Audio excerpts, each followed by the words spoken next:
Hello friends, तो इस video में हम बात करेंगे सेक्सुअल रिप्रोडक्शन के बारे में। पिछले वीडियो में हमने एसेक्सुअल रिप्रोडक्शन के बारे में बात की थी। अब हम चैप्टर फर्स्ट का अगला टॉपिक सेक्सुअल रिप्रोडक्शन के बारे में पढ़ने जा रहे हैं। ठीक है, तो सेक्सुअल रिप्रोडक्शन, तो इसको समझ लेते हैं। सेक्सुअल रिप्रोडक्शन क्या होता है?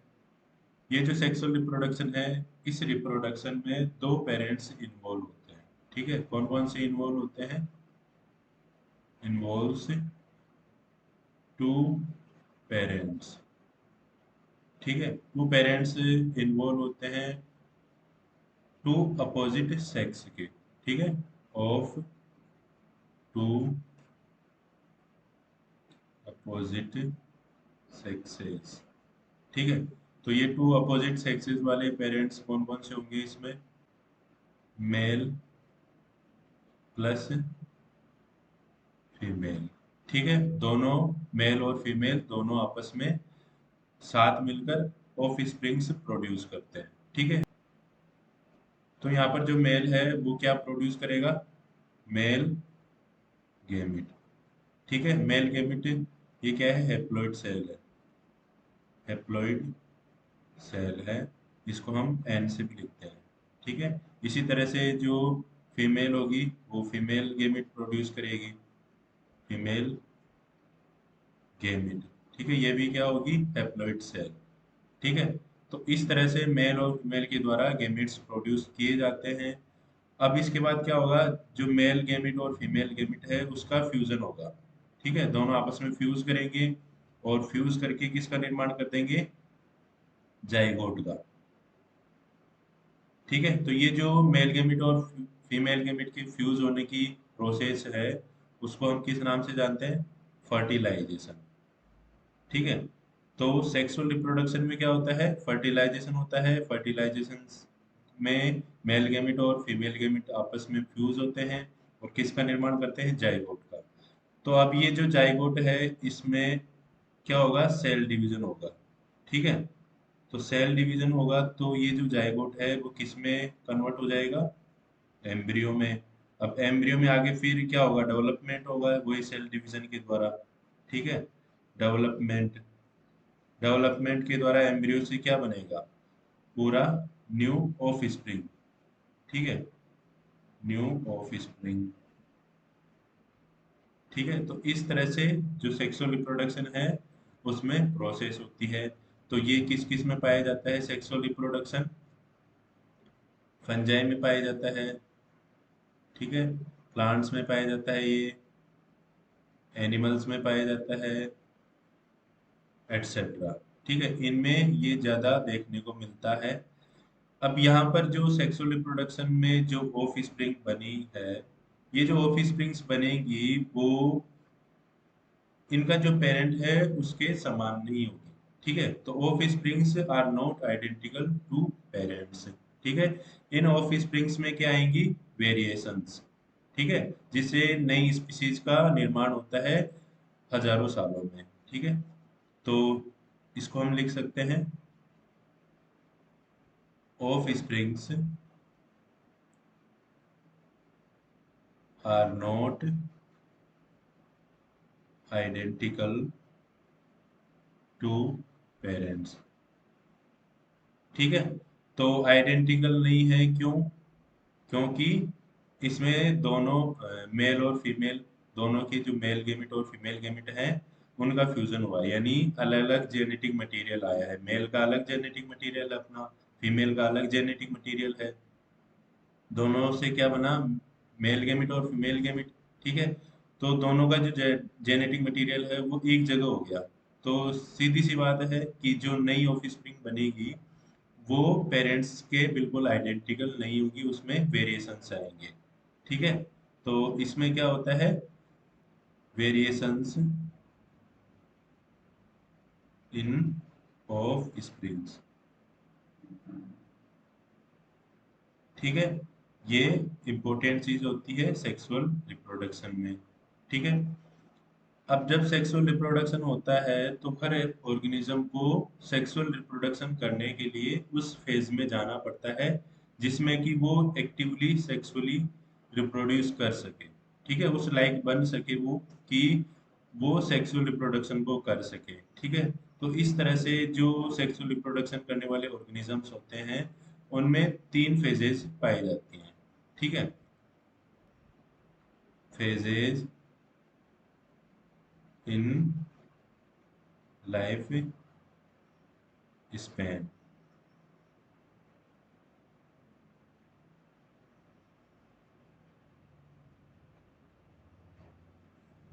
ठीक है।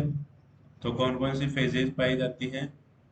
पहली है इसमें जुवेनाइल फेज, जुवेनाइल फेज, और दूसरी है रिप्रोडक्टिव फेज,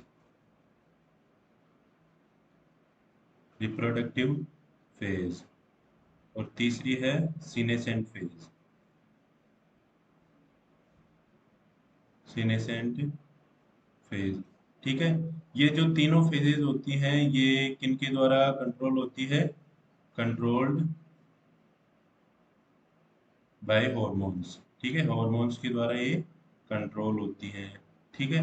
अब यहाँ पर जो ऑर्गेनिज्म है उसकी जुवेनाइल फेज में क्या होती है? ग्रोथ होती है, ठीक है, पूरा वो ग्रोथ करता है, ठीक है, और बिल्कुल जैसे ऑर्गेनिज्म दिखता है उसके जैसा वो पर्टिकुलर दिखने लग जाता है, उसमें उसकी बॉडी में मेच्योरिटी आ जाती है ग्रोथ में, ठीक है। अब पूरी ग्रोथ करने के बाद अब वो क्या करेगा? सेक्सुअली रिप्रोड्यूस करेगा, ठीक है। तो जुवेनाइल फेज के बाद कौन सी फेज आती है? Reproductive phase. अब इस रिप्रोडक्टिव फेजेस में क्या होता है? उसमें कुछ चेंजेस आते हैं, अचानक से बॉडी में चेंजेस आते हैं हॉर्मोन्स की वजह से, जिनकी वजह से उसमें रिप्रोडक्टिव ऑर्गन्स का फॉर्मेशन होता है, ठीक है, फॉर्मेशन ऑफ रिप्रोडक्टिव ऑर्गन्स, ठीक है। तो रिप्रोडक्टिव फेज में रिप्रोडक्टिव ऑर्गन्स का फॉर्मेशन होता है, ठीक है। और इस रिप्रोडक्टिव फेज में वो ऑफ स्प्रिंग्स प्रोड्यूस करने में कैपेबल होता है, ठीक है। अब इसके बाद क्या होगा? सीनेसेंट फेज आएगी। सीनेसेंट फेज में क्या होगा? इस सीनेसेंट फेज में जो ऑर्गेनिज्म है वो रिप्रोडक्टिवली एक्टिव नहीं रह पाता है, ठीक है। और इसके अलावा और क्या होता है? उसका जो मेटाबॉलिज्म है वो स्लो डाउन हो जाता है, ठीक है। तो इनको भी हम लिख सकते हैं, सीनेसेंट फेज में क्या होता है? Not capable in producing of springs, ठीक है। और इसके अलावा जो मेटाबॉलिज्म है, मेटाबॉलिज्म, ठीक है, ये मेटाबॉलिज्म भी स्लो हो जाता है यानी कम हो जाता है। तो ये दोनों जो प्रोसेसेस होती हैं वो किसको शो करती है? सीनेसेंट फेज को, ठीक है। अब हम प्लांट्स के टाइप्स की बात कर लेते हैं, उनकी तीन फेजेस के अकॉर्डिंग, ठीक है। तो थ्री फेजेस के अकॉर्डिंग जो प्लांट्स हैं वो अलग अलग टाइप्स के हो सकते हैं। उनकी जो ड्यूरेशन है कि कितने समय में वो तीन फेजेस कंप्लीट होती हैं उसके बेसिस पर हम प्लांट्स को तीन टाइप्स में डिवाइड कर सकते हैं, ठीक है। तो यहाँ पर पहला टाइप होगा एनुअल प्लांट, एनुअल प्लांट। तो एनुअल प्लांट में क्या होता है? इसकी जो लाइफ साइकिल होगी, ठीक है, इसकी जो लाइफ साइकिल है वो 1 ईयर की होगी, ठीक है। तो क्या होगा? 1 ईयर में इसकी जो तीनों फेजेस हैं, जुवेनाइल फेज, रिप्रोडक्टिव फेज और सीनेसेंट फेज, ये तीनों फेजेस 1 ईयर में कंप्लीट हो जाएंगी और इस 1 साल में ये फ्लावर्स और सीड्स का निर्माण कर देगा, ठीक है। तो एनुअल प्लांट्स का एग्जाम्पल अगर हम बात करें तो क्या हो सकता है? जैसे वीट, ठीक है, वीट को हम देखते हैं कि ये साल में एक बार उगता है, ठीक है, और 1 साल में ये अपनी लाइफ साइकिल को कंप्लीट कर लेता है, उसी समय इसकी ग्रोथ हो जाती है, फ्लावर्स आते हैं और इसमें सीड्स का निर्माण हो जाता है, ठीक है। इसी तरह से हम लिख सकते हैं वाटरमेलन,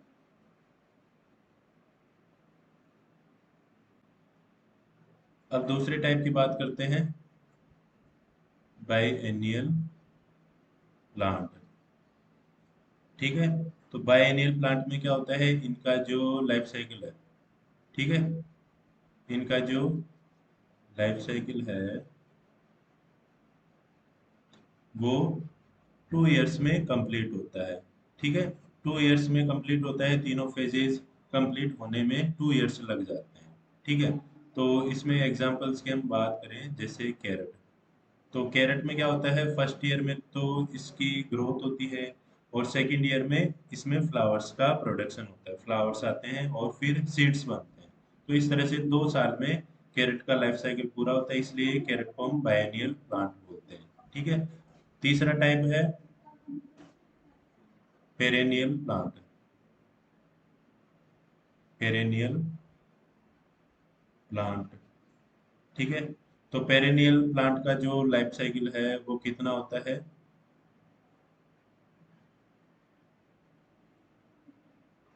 मोर देन 2 इयर्स। ठीक है, यानी इनका जो लाइफ साइकिल है वो कंप्लीट होने में 2 साल से ज़्यादा लग सकते हैं। ठीक है, तो ये जो लाइफ साइकिल है पेरिनियल प्लांट्स में, ये वेरिएबल होता है, अलग अलग टाइप के प्लांट्स में अलग अलग हो सकता है। ठीक है, एग्जाम्पल की हम बात कर सकते हैं, जैसे जिंजर, बनाना, ठीक है, और टोमेटोज। तो ये जो प्लांट्स हैं, इसके अलावा और भी एग्जांपल्स हो सकते हैं इसके पेरेनियल प्लांट्स में। तो जिंजर, बनाना, टोमेटोज, इनका जो लाइफ साइकिल है वो कंप्लीट होने में 2 साल से ज़्यादा लग जाते हैं। ठीक है, तो ये हुए अपने 3 टाइप्स के प्लांट्स। अब कुछ प्लांट्स ऐसे होते हैं जिनमें क्या देखने को मिलता है, अनयूजुअल फ्लावरिंग। ठीक है, अनयूजुअल फ्लावरिंग। तो अनयूजुअल फ्लावरिंग कौन कौन से प्लांट्स, उनके एग्जाम्पल हैं, कौन कौन से। पहला है इसमें नीला कुरेंजी।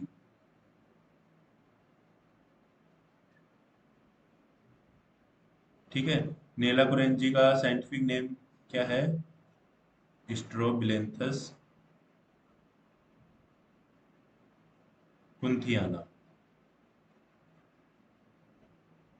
ठीक है, तो इसमें कैसे होता है फ्लावरिंग, तो ये जो नीला कुरेंजी प्लांट है इसमें हर 12 साल में, ठीक है, हर 12 साल में एवरी 12 ईयर में क्या होता है, फ्लावरिंग होती है। ठीक है, फ्लावरिंग एवरी 12 ईयर, तो हर साल। तो इसकी जो पिछली फ्लावरिंग है वो कब हुई थी, सितंबर से अक्टूबर 2006 में। फिर उसके बाद ये 2018 में हुई, और नेक्स्ट जो अब फ्लावरिंग होगी वो 2030 में होगी। ठीक है, तो इस तरह से इस प्लांट में अनयूजुअल फ्लावरिंग दिखती है। और जब 2006 में इसकी फ्लावरिंग हुई थी तो उस समय क्या हुआ था, कर्नाटक, केरला और तमिलनाडु के जो माउंटेन्स थे, उन माउंटेन्स को नीला कुरेंजी ने पूरा कवर कर लिया था, और वो जो माउंटेन्स हैं वो पूरे ब्लू कलर के दिखने लग गए थे। ठीक है, तो यानी पहाड़ी पूरे ब्लू कलर के दिखने लग गए थे। ठीक है, तो उस समय ये जो घटना हुई थी, इस घटना की वजह से यानी पहाड़ ब्लू कलर के हो चुके थे, सुंदर दिख रहे थे, तो उनको देखने के लिए उस समय बहुत सारे टूरिस्ट आए थे। ठीक है, तो टूरिस्ट्स को ये अट्रैक्ट भी करता है जब इसमें फ्लावरिंग होती है। नेक्स्ट इसका एग्जाम्पल है बैम्बू ट्रीज। बैम्बू ट्रीज, तो जो बैम्बू ट्रीज होती है, बांस का पेड़, उसमें 50 से 100 ईयर्स के बाद, आफ्टर 50 to 100 ईयर्स, ठीक है, 50 से 100 साल के बाद में इनमें फ्लावरिंग देखने को मिलती है, और बहुत ज़्यादा फ्लावरिंग होती है। और फ्लावरिंग के जस्ट बाद ये फिर डाई हो जाते हैं। ठीक है, तो इस तरह से बैम्बू ट्रीज में भी अनयूजुअल फ्लावरिंग होती है। ठीक है, अब हम रिप्रोडक्टिव फेज को मैमल्स में स्टडी करेंगे। तो मैमल्स में जो रिप्रोडक्टिव फेज होती है, रिप्रोडक्टिव फेज इन मैमल्स। ठीक है, तो मैमल्स भी दो टाइप्स के होते हैं। पहला है नॉन प्राइमेट्स, दूसरा है प्राइमेट्स। ठीक है, प्राइमेट्स में कौन कौन से आते हैं, जैसे कि ह्यूमन आता है और एप्स आते हैं। ठीक है, गोरिल्ला। तो इस तरह से नॉन प्राइमेट्स और प्राइमेट्स होते हैं। नॉन प्राइमेट्स में इसके एग्जाम्पल की बात करें तो इसमें डॉग, सीप एटसेट्रा आते हैं। ठीक है, काऊ, बफेलो। तो इनमें रिप्रोडक्टिव फेज के दौरान कुछ साइक्लिक चेंजेस होते हैं। उस दौरान साइक्लिक चेंजेस के दौरान क्या होता है, इनमें हॉर्मोन्स में चेंजेस होते हैं। ठीक है, और इनके जो रिप्रोडक्टिव ऑर्गन्स होते हैं उनमें भी चेंजेस आते हैं, जैसे कि ओवेरी, ओवेरी में चेंजेस आते हैं, एग का बनना, और जो यूटेरस है उसकी जो लाइनिंग है उसका थिक होना। तो ये कुछ चेंजेस हैं वो नॉन प्राइमेट्स और प्राइमेट्स में आते हैं। ठीक है, तो नॉन प्राइमेट्स में क्या होते हैं, साइक्लिक चेंजेस।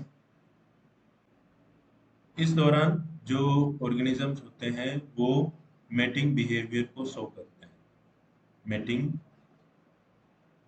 बिहेवियर को शो करते हैं, और उनका जो नॉर्मल बिहेवियर है, नॉर्मल बिहेवियर वो भी चेंज हो जाता है। ठीक है, मेटिंग बिहेवियर और नॉर्मल बिहेवियर में चेंजेस आते हैं, यानी मेटिंग बिहेवियर शो करते हैं। ठीक है, तो जब मेटिंग बिहेवियर शो करते हैं तो इस दौरान वो ऑफ स्प्रिंग्स प्रोड्यूस करने में, यानी उनमें फर्टिलाइजेशन होने की कैपेसिटी आ जाती है। ठीक है, अगर उनको स्पर्म मिलता है एग को, जो कि नॉन प्राइमेट की फीमेल में बन रहा है। ठीक है, फीमेल्स में देखने को मिलते हैं दोनों साइकिल, नॉन प्राइमेट्स और प्राइमेट्स में। तो फीमेल्स में जब एग बनता है तो एग को अगर स्पर्म मिलता है उसमें, ठीक है, तो उसमें फर्टिलाइजेशन हो जाता है। ठीक है, इस साइक्लिक चेंजेस के दौरान। ठीक है, तो नॉन प्राइमेट्स में ये जो साइक्लिक चेंजेस हैं इसको हम क्या बोलते हैं, स्ट्रेस साइकिल, स्ट्रेस साइकिल। ठीक है, तो ये जो स्ट्रेस साइकिल है ये साल में एक या दो बार हो सकता है। ठीक है, ऐसे नहीं कि हर महीने ये जो साइक्लिक चेंजेस हैं वो नॉन प्राइमेट्स में हो रहे हैं, ऐसा नहीं हो सकता है। ये अलग अलग जो एनिमल्स हैं उनमें अलग अलग हो सकता है, वन टू थ्री, इस तरह से। ठीक है, जैसे कि हम डॉग की बात करें। ठीक है, तो डॉग में जो स्ट्रेस साइकिल है वो कितने बार आता है, 2 टाइम्स पर ईयर। ठीक है, यानी एक साल में वो 2 बार मेटिंग कर सकता है फीमेल। ठीक है, और 2 बार उसमें बच्चे पैदा होते हैं डॉग में। ठीक है, तो जिन एनिमल्स में स्ट्रेस साइकिल पाया जाता है उन एनिमल्स को हम और किस नाम से जान सकते हैं, सीजनल ब्रीडर्स, सीजनल ब्रीडर्स। ठीक है, तो ये जो ब्रीडर्स होते हैं वो पर्टिकुलर सीजन में ही ब्रीड करते हैं। ठीक है, अब इसके बाद हम प्राइमेट्स की बात कर लेते हैं। तो प्राइमेट्स में ये जो साइक्लिक चेंजेस है, साइक्लिक चेंजेस, तो इन साइक्लिक चेंजेस को हम प्राइमेट्स में क्या बोलते हैं, मेंस्ट्रुअल साइकिल, मेंस्ट्रुअल साइकिल।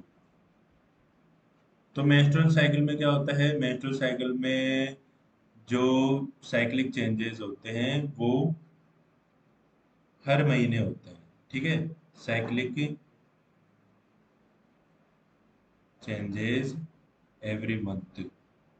ठीक है, हर महीने साइक्लिक चेंजेस होते हैं। इस दौरान इनके जो रिप्रोडक्टिव ऑर्गन्स है फीमेल्स के, उनमें कुछ डेवलपमेंट होता है, यानी वो ऑफ स्प्रिंग प्रोड्यूस करने के लिए तैयार होते हैं। उनमें एक का प्रोडक्शन होगा, उनकी जो यूटेरस की लाइनिंग है एंडोमेट्रियम, वो थिक होने लग जाएगी। ठीक है। और इस दौरान जो फीमेल्स होती हैं वो वही सेम इसी तरह से बिहेवियर शो करेगी।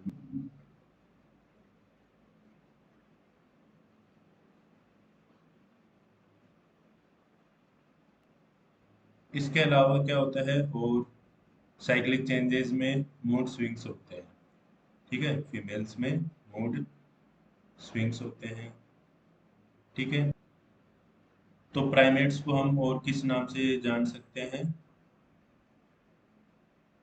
Continuous breeders. Continuous breeders. ठीक है। कॉन्टिन्यूअस ब्रीडर्स इसलिए बोलते हैं क्योंकि ये हर महीने ब्रीड कर सकते हैं। ठीक है, इनमें हर महीने ब्रीड करने की कैपेसिटी आ जाती है। अगर उस दौरान फर्टिलाइजेशन होता है तो वही 9 से लेकर 12 महीने तक इनमें जो बेबी है उसका डेवलपमेंट चलता है यूटेरस के अंदर। ठीक है। तो दोनों जो साइक्लिक चेंजेस हैं वो किसके द्वारा कंट्रोल होते हैं? हॉर्मोन्स के द्वारा। और इसके अलावा एनवायरमेंटल फैक्टर्स भी इसमें इन्वॉल्व होते हैं। ठीक है। अब नेक्स्ट टॉपिक हम अगली वीडियो में पढ़ेंगे, जो क्या है, इवेंट्स इन सेक्सुअल रिप्रोडक्शन। ठीक है।